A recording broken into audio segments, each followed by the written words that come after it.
This series of lectures is called Growing Up in the Universe. Growing up means three things. First, it means the growing up of an individual, like you or me or a redwood tree. We all grow up from a tiny single cell up to a massive edifice of hundreds of trillions of cells during our own lifetime. Secondly, growing up means the growing up of an entire life form on a planet, what we call its evolution. Evolution is a change that we see only when we go through a lot of generations and see each generation after the other.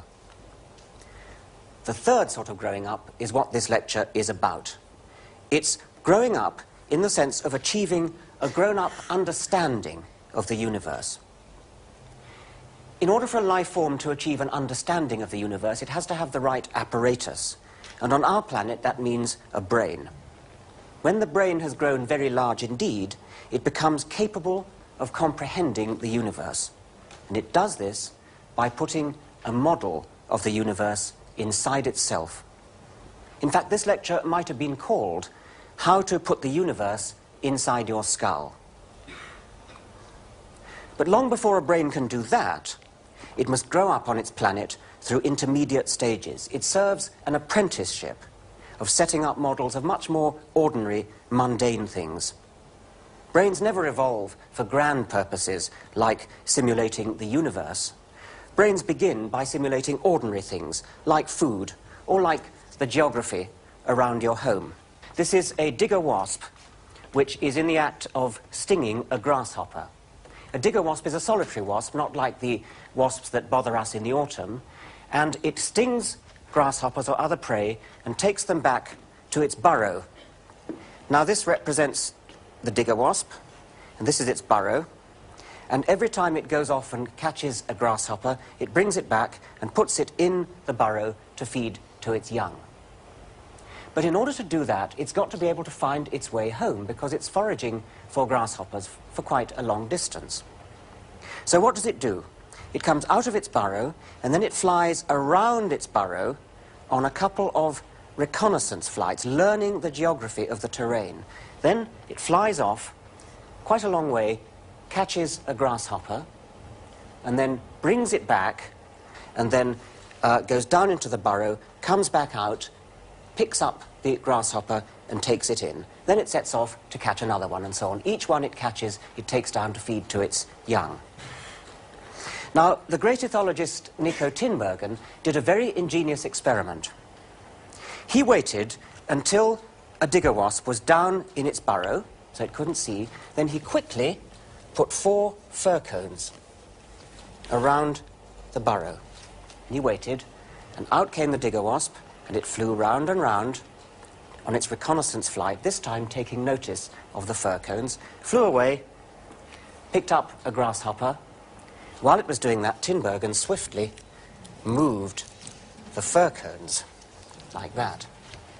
The digger wasp came back with its grasshopper, came back, and what did it see? It saw 4 fir cones. That's what it had learned were the landmarks around its burrow. So it went straight for the middle of the fir cones, didn't find its burrow at all. The digger wasp had built up a mental model, a mental map of the surroundings of its burrow. Now, even a digger wasp's brain can do that. But if you want to simulate the universe, you've got to have a much bigger brain than that. And digger wasps' brains aren't up to that. We can easily see that by another experiment that Tinbergen did. Actually, it was first done by the great French entomologist Fabre. What he did was this. And I told you that when the digger wasp comes back with its grasshopper, it briefly leaves it on the side of the burrow, and then it goes down the burrow. And what it seems to be doing there is checking that the burrow is clear, that there's nothing in there in the way. And then it comes out again and picks up the grasshopper and drags it in. Well, that's what normally happens. But what Tinbergen did was this. He waited till the digger wasp came back with the grasshopper, planted it there. Digger wasp went down the burrow.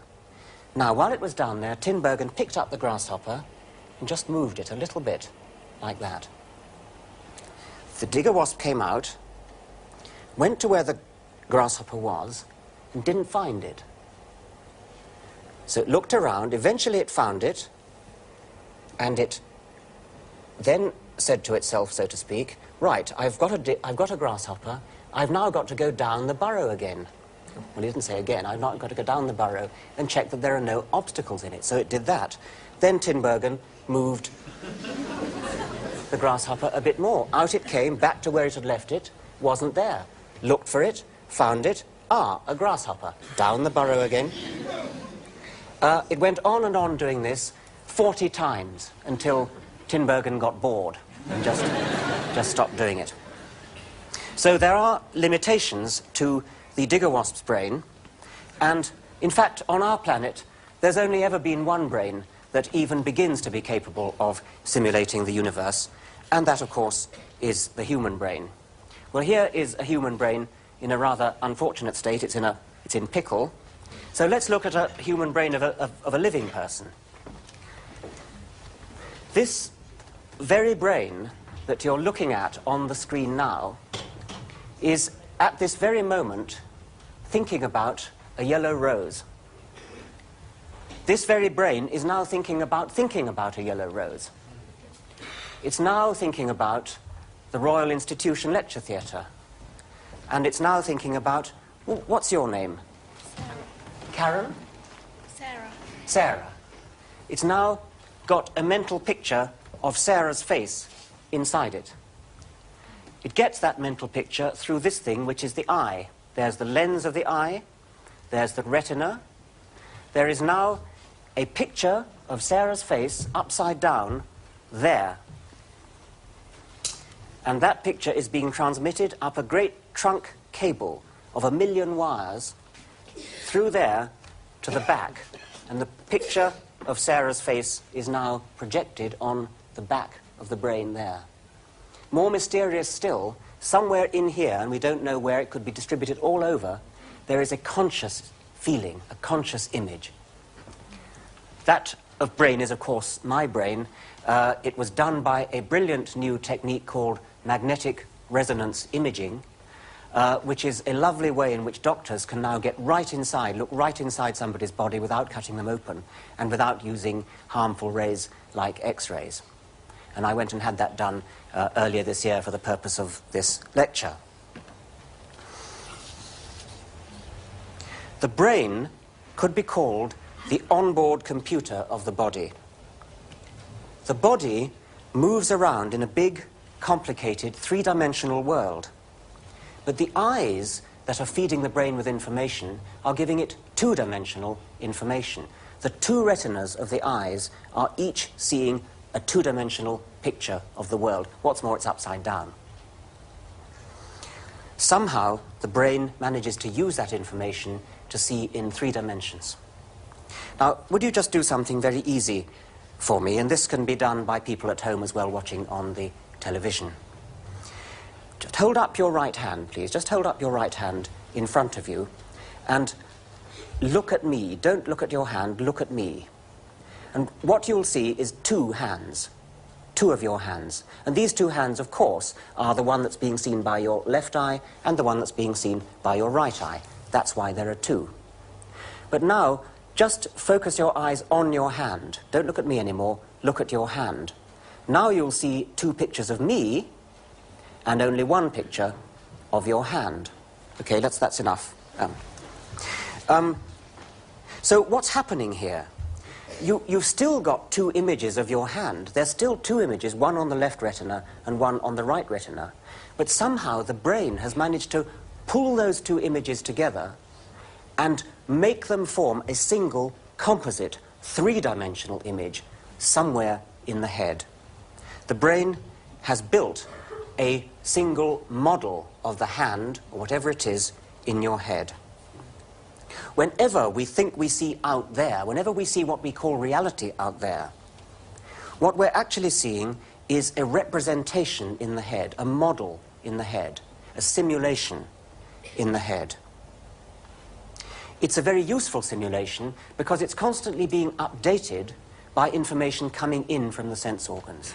It's not just sitting there. The sense organs are pouring information in, but that information is not being seen raw. It's being used to update the model that's sitting there in the head. The reality that we see, in other words, is constructed in our skulls as virtual reality, to use the computer jargon. So now let's look at virtual reality in a computer. Here we have a very powerful, fast computer, and inside that computer, you're going to see in a moment, is a model of a world, a microcosm, a small world. It's a house with a corridor and some rooms leading off it. And I'm going to ask somebody to come down and experience what it's like to walk through that world.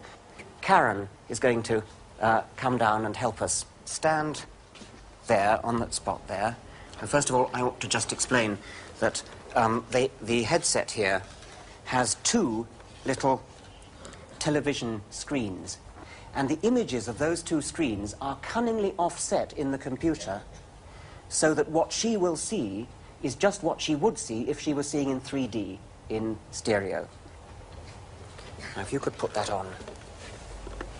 Yes, this way around. Other way around. Right. Thank you. Right. Now, is that comfortable? Mm-hmm. Now, we're beginning to see on the screen what she can see. Now, could you please, to begin with, Karen, just turn your head gently from side to side. And notice that when she does that, the world appears to move. Now, if you were in this helmet as she is, this would seem very natural to you, because as you turn your head, the world appears to move in just the right way. Move your head up and down as well, and let's see what happens. If she moves her head up and moves her head down. Remember that she's seeing it in stereo. We're only seeing what one of her two eyes is seeing. So we're seeing it in mono. Right, so you have the idea that Karen, although she's standing in front of you there, she thinks that she's standing in a corridor with a row of doors on one side, and she thinks that she's going to be able, indeed she is going to be able, to walk down that corridor. And she does it, she's not going to actually move her feet very much, she's going to press buttons on the little thing you see her holding in her hand. This is a little controlling box, and if she presses one button, she can go forward. You go forward a bit. And if she presses another button, she can go backwards. Right. Now, have a little walk around, Karen, and see what you find if you go into one of those doors. Here she is walking along the corridor, and she's going to turn.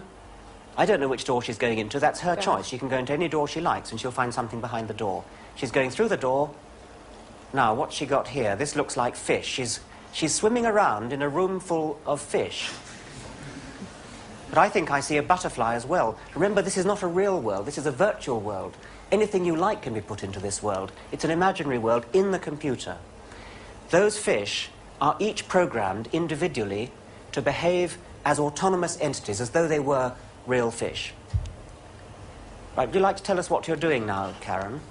Well, if I get out here into space... Right, she's backed out through a wall, I think. And That's then a game. turn around 180 degrees. I can look onto it all. Right. Right, go back into the room then. Into the room. To get out. Right, now that arrow that you see hanging in front of her in the virtual space is her hand. That represents her hand. And as she waves her hand around, you can see the arrow moving. And soon she's going to approach the door and touch it with the hand, with the arrow. It opens the door. And through we go into the corridor. Now where are you going to go, Karen? Turning round, okay. Turning right round. Oh, yeah. Right. Everywhere she looks, she sees something. She can go wherever she likes. Back along the corridor. Maybe into another room? Yes, go and see what's in that door there. Right, now what have we here? This seems to be a chess set. Can you walk around among the chessmen? There's a pawn. Can you pick that up? Mm-hmm. Let's try again. Touch it with the hand. There it goes. She's lifting up the pawn with her hand. Do you see her hand moving, and then also the chessman is moving? She's let go of it. Yeah. No, she hasn't. No. If I can let go. There. And it drops. Okay. Now what's that curious sort of plank there? We go and see what's over there. She's going to fall over an edge. There's another chessboard down there. She's falling. Right, she's on the lower chessboard. There's another pawn. Go wherever you like, Karen. Do you want to fly about a bit? Do you want to carry the pawn about? She's dropped it. Where's it going? It's disappearing. It's gone, right. Now where are you? Help, we're now underneath the chessboard. We're right underneath the lower... Now we're going up the cliff. There's a castle. Up the... Whoops. OK, well, thank you very much indeed, Karen.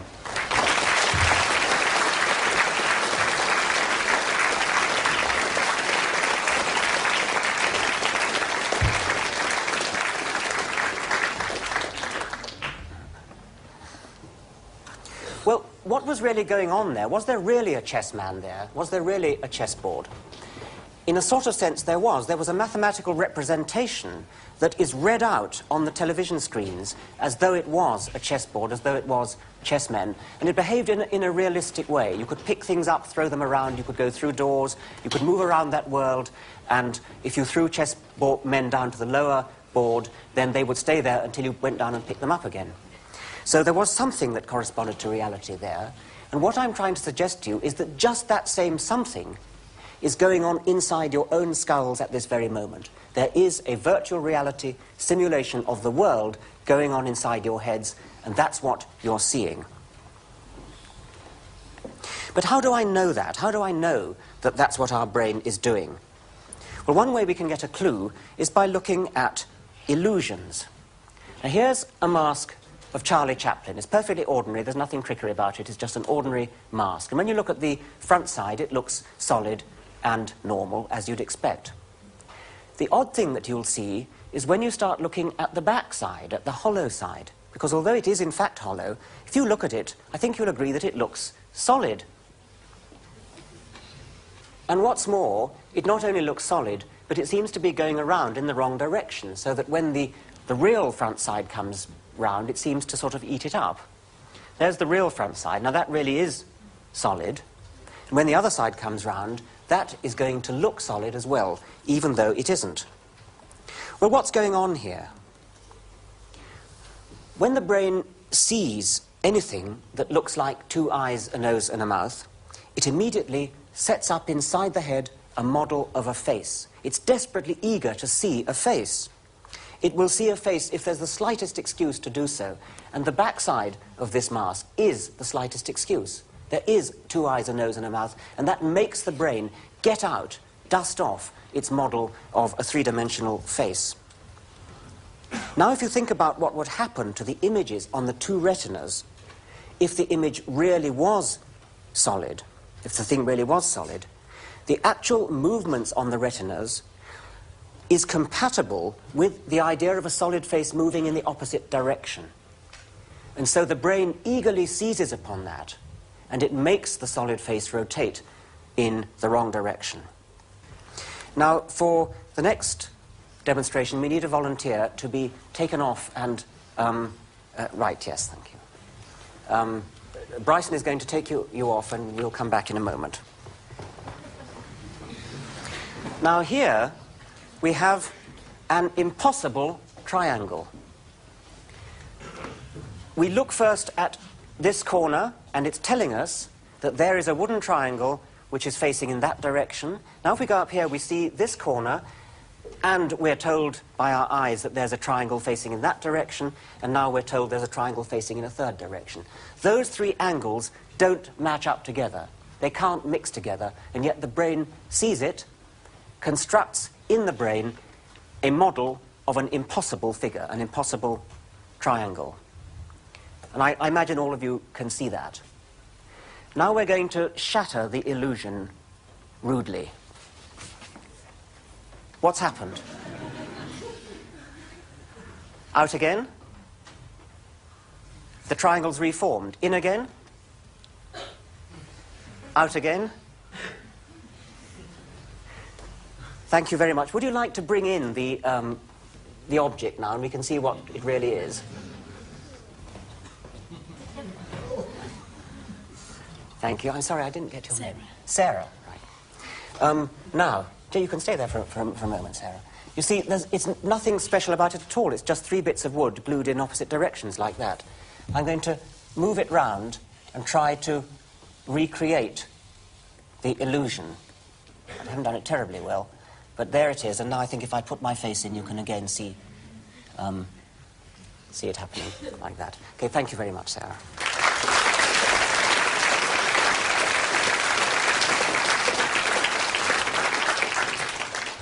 Now here's one of the great classic illusions, which is the best one I have to make the point I'm trying to make. This is called the Necker cube. And it's just a picture of a cube drawn on paper. If you look at it, I think you'll see it doing a rather strange thing. It'll be alternating. The side that seems to be nearer to you will change. Sometimes it'll be one side, sometimes it'll be another. What's going on here? Well, the 2-dimensional pattern of ink on the paper is equally compatible with 2 alternative 3-dimensional cubes. So the brain doesn't know which of its 3-dimensional cubes to use. It's got 2 potential models of 3-dimensional cubes in there waiting to be used, and it doesn't know which one to use because both of them are equally compatible with the 2-dimensional pattern of ink on the paper. So what does it do? It could plump for one or other of them, but it doesn't do that. What it does is alternate. And so you sometimes see one and you sometimes see the other. Now this is a more elaborate version of the same thing because this is a real cube, as you can see, made of metal, and it's rotating. But once again, if you get the lighting right, it is sufficiently, perhaps it's best if you look at it on the screen here, the 2-dimensional pattern that's moving around your retina is equally compatible with 2 different 3-dimensional cubes. And so if you look at it and perhaps blink, look away and come back again, you may see it change direction. And what's happening, as I say, is that the brain doesn't know which of 2 models to use, and so it chooses them alternately. But we don't have to go to the lengths of setting up illusions with apparatus to satisfy ourselves that the brain does set up a virtual reality model. Here's something we can all do without any apparatus at all, again including people at home. So this is something you do to yourself. You won't see anything on the television screen if you're at home. You'll just do it to yourself. Just very gently with your finger, move your own eyeball. Just poke it up where I'm doing it. See where I'm doing it? And I think what you'll see is that the world moves as you do it, doesn't it? It's like a little minor earthquake when you do that. Well, of course, that's exactly what you'd expect, isn't it? Because the image on your retina is being moved, the eyeball is being moved, and so the apparent position of the object you're looking at is moving. So you see it as movement. What's so strange about that? Nothing strange about that, that's just what you'd expect. But now let's think a bit further, because doesn't something very similar happen whenever you roll your eyes about? If I roll my eyes like, do it now, just roll your eyes, move your head about, roll your eyes. The image on your retina is going crazy. Much worse, in fact, than when you simply poke your eyeball with your finger. The image on the retina is moving, but what are you actually seeing?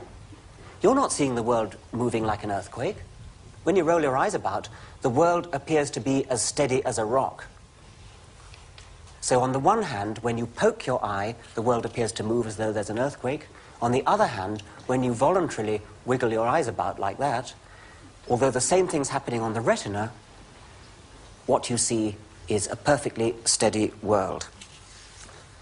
Why is that? What's the difference between those 2 cases? Well, it's this. There might really be an earthquake going on, and it's important for the brain to know. On the other hand, it's also important that the brain should not constantly think there's an earthquake whenever you move your eyes about. So what the brain does is whenever it sends an order to the eye muscles to move the eye, to roll the eye, which it often does, it sends a copy of that order to the virtual reality software that's engaged, that's busy setting up the model of the world. And the virtual reality software is told, okay, the eye's about to move, expect the world to move. And so the virtual reality software does not see an earthquake because it's been told to expect it. The model in the head is precisely compensating for the anticipated movement. But when you poke your eye, no copy of any order is ever received. And so the world really does appear to move as if there was an earthquake. And indeed, there might be an earthquake, and it would be important for the brain to know that and not just to immediately discount it. Now, a very clever experiment on this was once done by a German scientist who put his own eye muscles out of action with an anesthetic. Now, I was going to call for a volunteer for this experiment. We have a volunteer, but I think, unfortunately, there isn't any time, so we'll have to... I'll just have to tell you what happened. What this German did was he anesthetized his own eye muscles. Now I think what would happen. Whenever he told his eyes to move, they didn't. Nothing happened. They stayed absolutely stock still. And the image on the retina stayed absolutely stock still as well. But the copy of the order had gone out to the virtual reality software in the brain. And the virtual reality program was told to expect a movement. So when no movement came, it interpreted it as if it was an earthquake. So whenever this German told his eyes to move, whenever he gave out the order for his eye muscles to pull the eyes around, the eyeball stayed absolutely still, the image on the retina stayed absolutely still, but the model in the brain moved, and he saw an earthquake. So that's my evidence that the brain is setting up a model of the world. We're seeing virtual reality. I now want to switch temporarily from that topic and talk about the evolution, the growing up of the human brain itself. By evolutionary standards, the brain seems to have grown up very, very fast indeed. One authority has said that the evolution of the human brain over the last million years or so is perhaps the fastest advance recorded for any complex organ in the entire history of life. And compared with the skulls of other apes like chimpanzees, our skull is indeed very big. It seems to have blown up like a balloon. And here's an animation of that. This is the head of Australopithecus, which is one of our ancestors. And now you can see the evolution gradually happening before your eyes. It's becoming a Homo erectus. It's an early Homo sapiens. It's changing now to becoming a modern Homo sapiens like us. Look how the skull is ballooning out. The head is ballooning out as evolution goes by. We've compressed about 3 million years of evolution into that animation. Now here's the same thing from the side view of the skulls. Here's Australopithecus again. Look, quite a low head. Now it's going bigger, the jaw's coming in, evolution's going by, millions of years going by, and the skull is blowing up like a balloon, blowing up, blowing up. There it is. There's a modern skull. There's a modern human skull, chock full of brains. Well, one way of perhaps understanding what's happening there is to look at computers again, because something rather similar, some very fast evolution seems to have happened with the computer. And here's a dramatic quotation to illustrate that from a psychologist called Christopher Evans. Here's what he said. Today's car differs from those of the immediate post-war years on a number of counts. It is cheaper, allowing for the ravages of inflation, and it's more economical and efficient. All this can be put down to advances in automobile engineering, more efficient methods of production, and a wider market. But suppose for a moment that the automobile industry had developed at the same rate as computers, and over the same period, how much cheaper and more efficient would the current models be? If you have not already heard the analogy, the answer is shattering. Today, you would be able to buy a Rolls-Royce for £1.35. It would do 3 million miles to the gallon, and it would deliver enough power to drive the Queen Elizabeth II. And if you were interested in miniaturization, you could place half a dozen of them on a pinhead. So if the human brain has blown up like a balloon, it looks as though the computer has advanced even more spectacularly. Although, of course, it's rather unfair to compare the timescales directly, because the evolutionary timescale is limited by the fact that in order for evolution to happen, people have got to die, generation after generation, and other people have got to reproduce. It necessarily takes a lot longer than technology, which can advance all the time. Nobody knows for certain what it was that caused the ballooning of the human brain. There are lots of theories. But as I said, perhaps we can get a clue from computers. If we look at what it is that's made them develop so fast, improve so fast, it might help us to guess why our brains have too. Well, there are lots of differences between computers and brains. Lots of things won't help us. It's no good looking at, for example, the improvement from valves to transistors to integrated circuits, because brains don't work like that anyway. But there is one source of computer advancement, one thing that's been going on in the development of the computer, which just might give us a clue about what happened with the brain. I'm going to give it a long name, and you'll see what it means later. I'm going to call it self-feeding coevolution. Coevolution just means evolving together. Self-feeding is the name I'm going to give to any process in which the more you have, the more you get. Think about the arms race, for instance. So the missiles on one side in the arms race get bigger and better and faster. So the interceptor devices on the other side, the radars and counter-missiles, have to get better and faster and more accurate as well. And when they've got better, then the missiles on the first side have to get better still. And so the radars and interceptors have to get better still. And the process escalates indefinitely, like that. I call it self-feeding because there is a sense in which improvements in the original radars directly necessitate later improvements in the same radar, even though it's going via the loop of making the radars on the other side get better. So the more you have, the more you need, the more you get. Arms races happen in evolution as well. Here's a peregrine falcon, which is flying along, beautiful piece of flying machinery, and soon it's going to see some prey, which it's going to dive to attack. Here it is, the wings go in, it screams down at nearly 100 miles an hour on its prey, which in this case happens to be a duck, also flying very, very fast. The duck's flying fast, there it comes.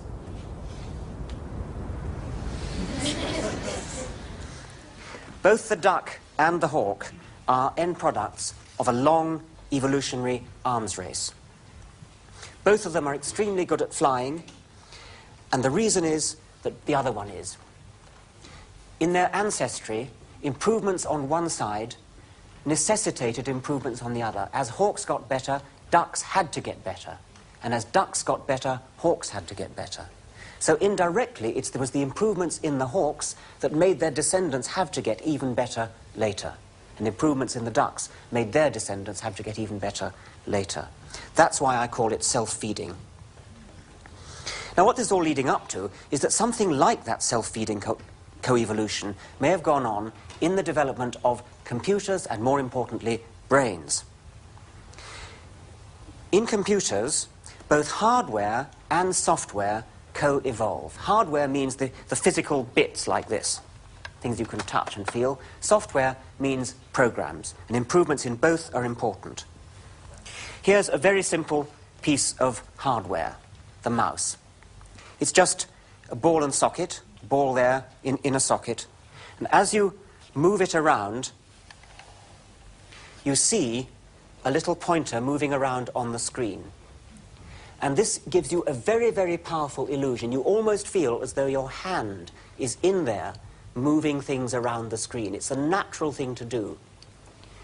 In the bad old days of computing, if you wanted to do something like throw away a file, then you had to go to the keyboard and you had to type some ridiculous rigmarole, like delete, mider, baslib, codswood, tuxt, all sorts of stuff like that. If you made a mistake, you had to correct it, and you usually did make a mistake. You nearly always forgot what the command was anyway.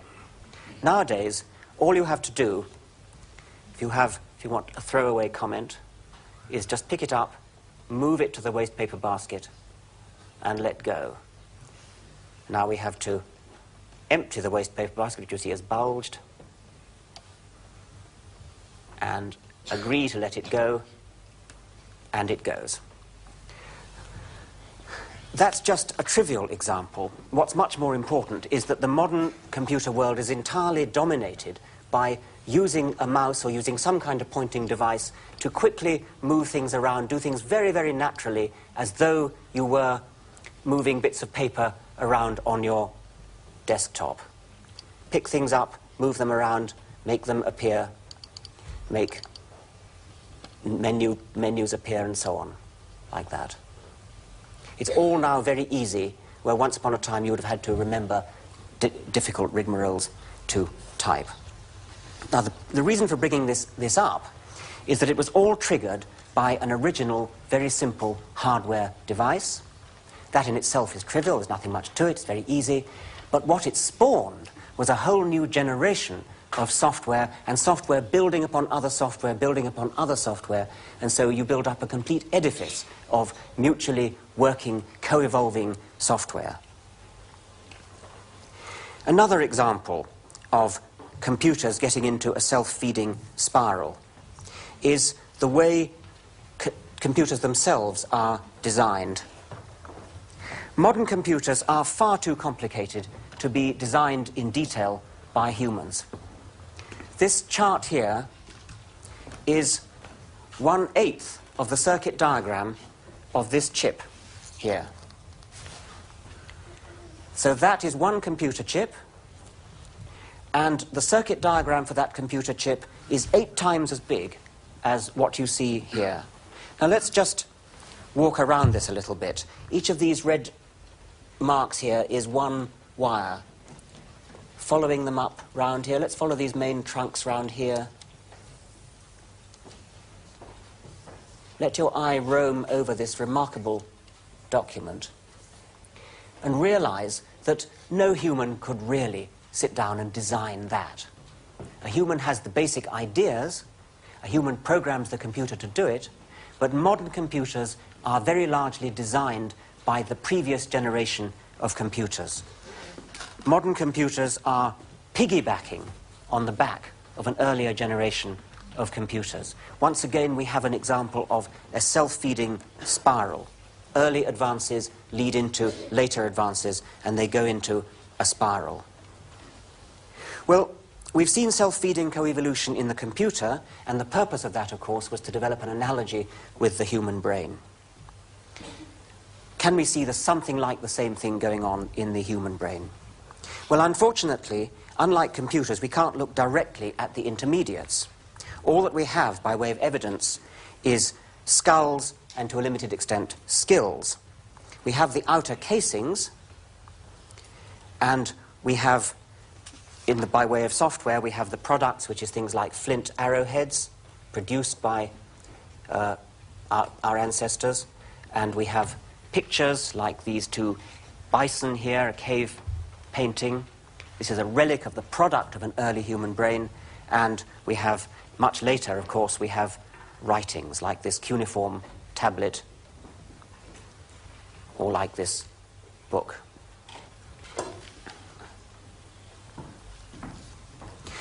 But what happened to make the human brain take off? What was the equivalent of the mouse, the thing that made our species leap forward in the way that it did? Well, it has to be largely guesswork.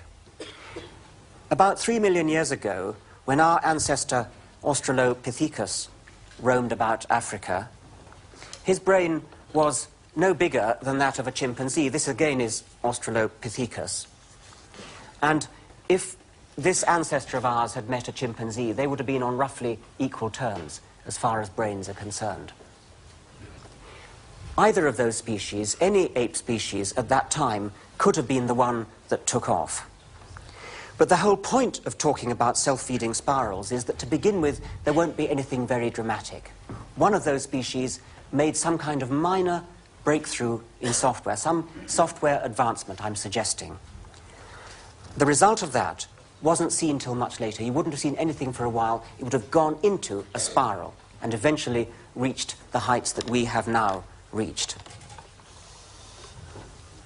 But I still haven't said what the software innovation was that sparked it all off. We don't know, and we can only guess. One possibility is an improvement in our ability to simulate models of the world. We've seen that our brains make a model of what's actually going on in the real world, but we also know that they can make models of what might be going on in the world. Our ancestor, Homo erectus, lived a million years ago. And let's imagine that a particular female Homo erectus was trying to solve the problem how to get her family across a gorge like that. Nobody had ever built a bridge before. Bridge technology wasn't around. But she suddenly saw in her mind's eye a tree fallen across the gorge. And she realized that it could function as a bridge. She also thought, how can I get that to happen? And she saw in her imagination a fire at the base of the tree.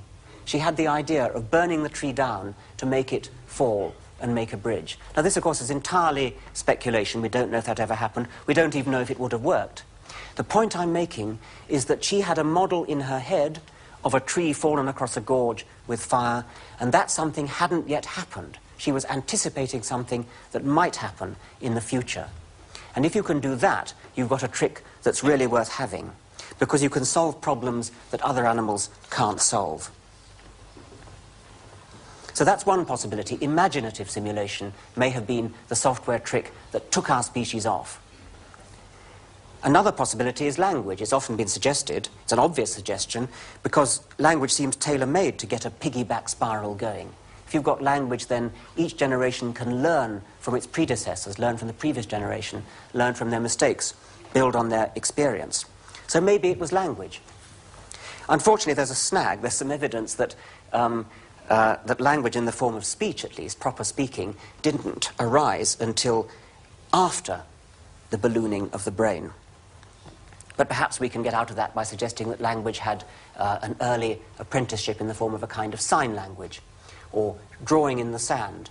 Or perhaps language arose before actual speech arose, as a sort of way of talking to yourself, to get your thoughts into a logical order, to plan your actions in a logical order, and only later, perhaps, did it become externalized in the form of speech, using the tongue, lips, and voice, so that brains became, as it were, networked together. We can also think of technology, tools, say, like these tools here, as external devices used by brains for extending the power of the hands, or other devices like telescopes and microscopes as devices for extending the power of the eye. Maybe it was technology that provided the breakthrough for humans to take off. So we've identified imagination, language, and technology as three possible candidates for our trigger innovation. And perhaps all three played a role. Perhaps they reinforced each other in a three-way spiraling explosion. But each of those three mental tools, imagination, language, and technology, is double-edged. If we use them aright, we can perhaps end up making a model of the universe. But the double edge is always there. Take imagination and the brilliant simulating software that we saw earlier. It can be immensely useful, but it can also have unfortunate consequences. A brain that's good at simulating models in imagination, things that aren't there, is unfortunately also, almost inevitably, in danger of self-delusion. How many of us have lain in bed terrified because we thought we saw a ghost or a monstrous face staring in the bedroom window, only to discover eventually that it was just a trick of the light, the moonlight playing on the curtains? We've seen from Charlie Chaplin how easy it is, how eager the brain is to make a face, even when there's only a hollow back to a mask. That same software can do the same trick if it sees some folds in the curtain that just happen to suggest eyes, a nose, and a mouth, perhaps. So we see a face when there isn't one there.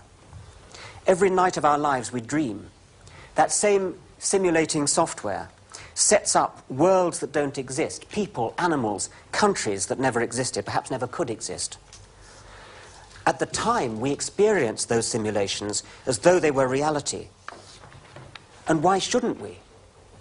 Given that we habitually experience reality in just the same way by looking at simulation models in our heads. The simulation software can delude us when we're awake, too. So I think the lesson from this is that if ever we hear a story that somebody has seen a vision, been visited by an archangel, heard voices in his head, we should be immediately suspicious. Secondly, language. What's the downside of that? Why is that a double-edged sword?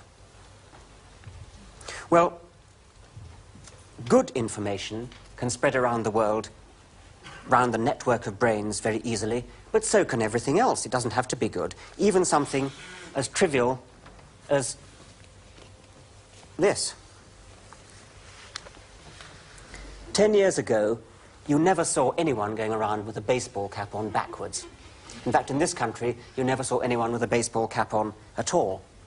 But now, if you go down a street, either in this country or America, you almost can't help seeing a young man with a baseball cap on backwards. The reverse baseball cap has spread like chickenpox, first in America, then here. It's a mind epidemic, a kind of virus of the mind. And like a chickenpox epidemic, epidemics of mind viruses also, I'm glad to say, die out remarkably quickly. And my guess is that before very long, the reverse baseball cap will go the way of this.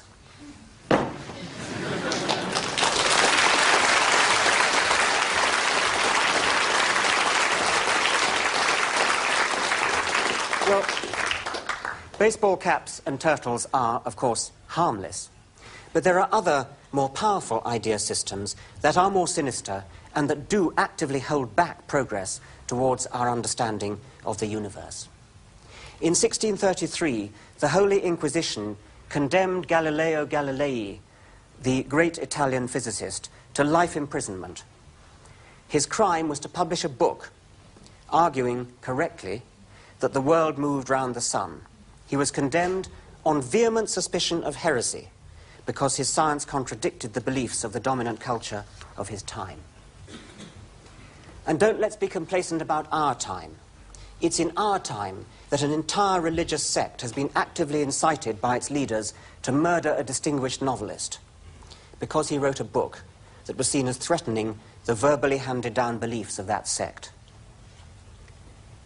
And it is in our century, too, that perhaps the most pernicious language virus ever known was spread.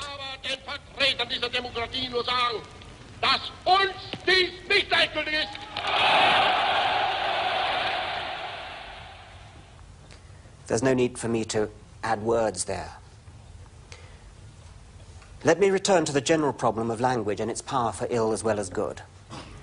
Human children have an awful lot to learn as they grow up.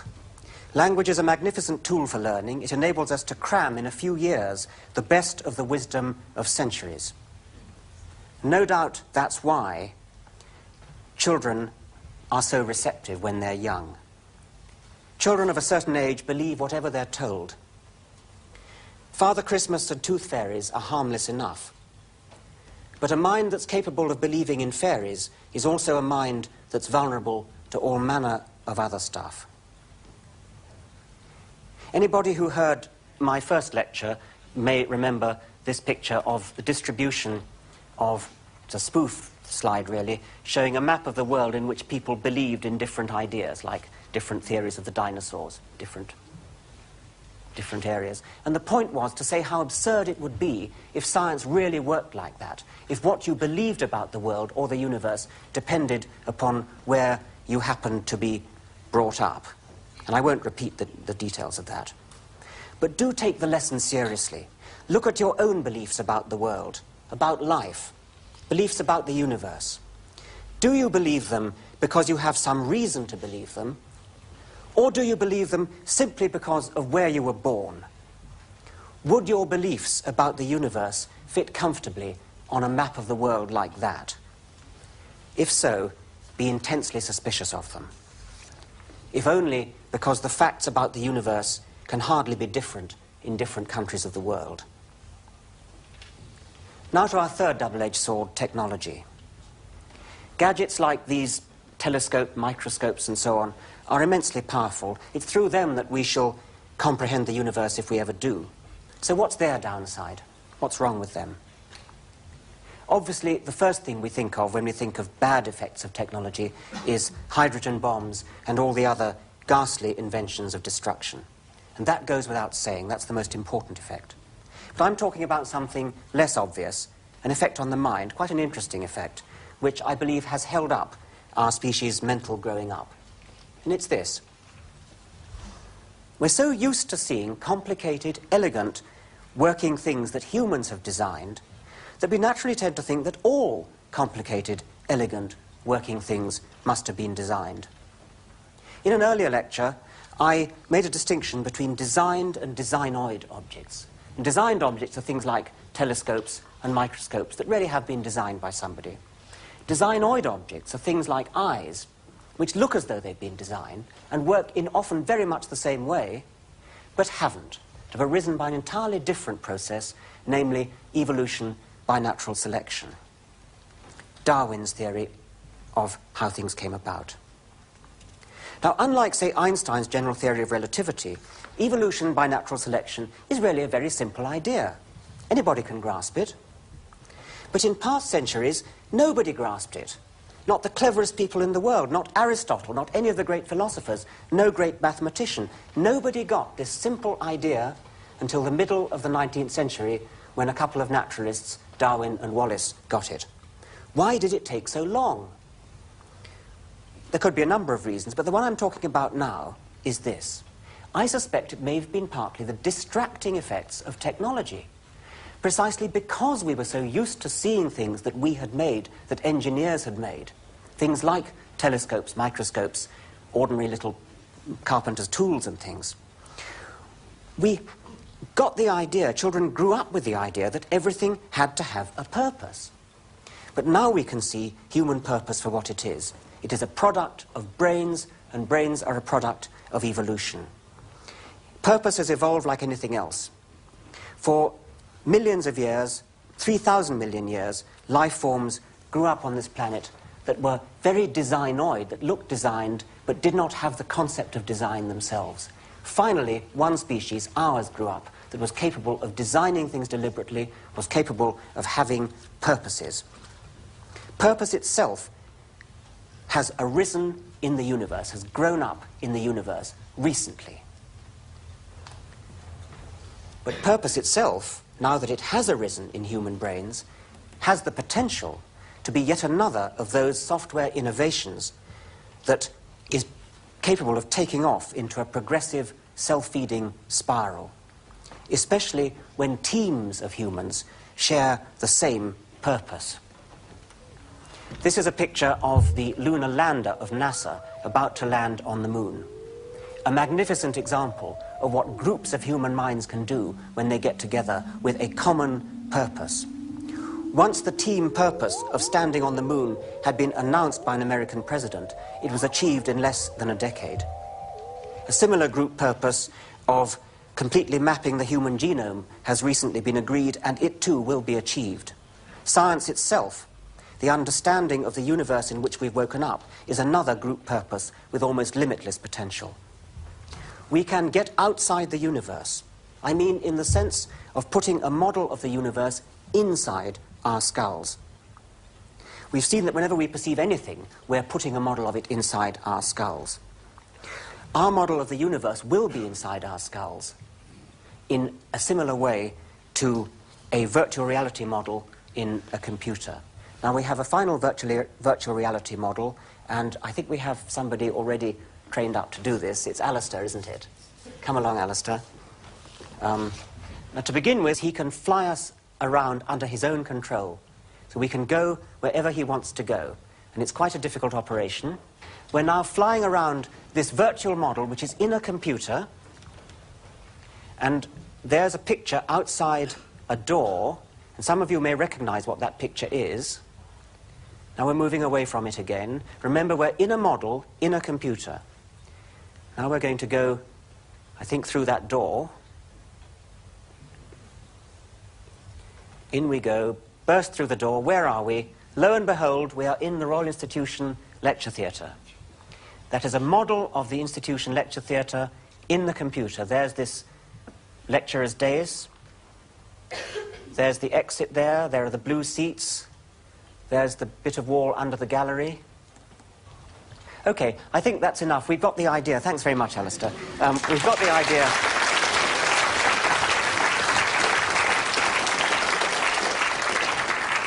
That once again, we had a model of a world, in this case a little microcosm, a small world, inside the computer.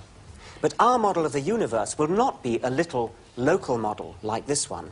It will be a far grander undertaking. Building it is a shared enterprise. The model is distributed over the network of brains that are participating. Bits of the model are in books and libraries, pictures, computer databases. As time goes by and our civilization grows up more, the model of the universe that we share with one another will get better. It will become progressively more refined and more accurate in its mirroring of reality. And at the same time as we grow up, our shared model will become progressively less superstitious, less small-minded, less parochial. It will lose its remaining ghosts, hobgoblins, and spirits. It will be a realistic model, correctly regulated and updated by incoming information from the real world. A powerful model with parts that move relative to one another. A model capable of running on into the future and making accurate predictions of what's going to happen to us and our world. We, perhaps alone in the universe, are capable of finally growing up. Thank you very much.